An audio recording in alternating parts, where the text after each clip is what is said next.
xoay của em in xuống qua in tâm em mùa nào đi dần về nắng đêm đi xuống để xuống thằng đắm đâu đã xoay buồn qua yêu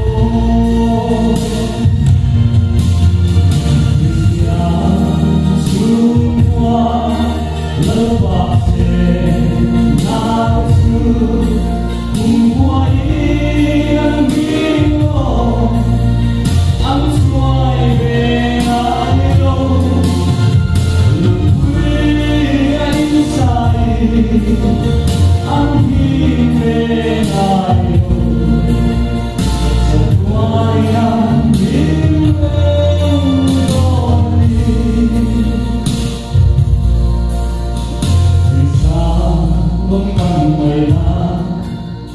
thiếu đắng ai cô nhưng ai dòng cái xưa anh cứ lên ngoài anh cuộc sinh của đêm ta sân lâm gần lá đi đâu thì anh đi trên mà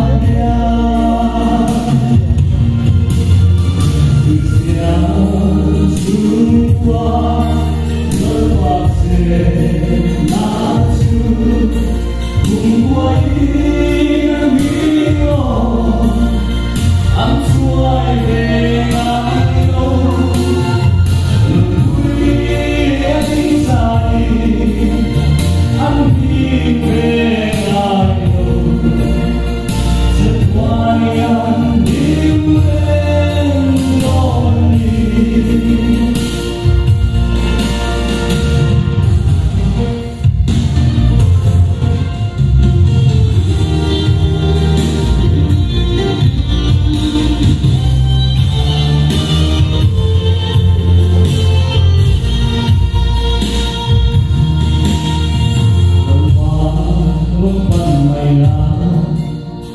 như đang ai ngộ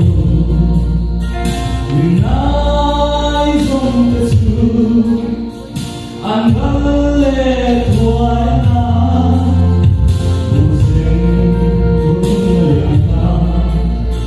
sang gần gần ai đâu vì anh đi trên mà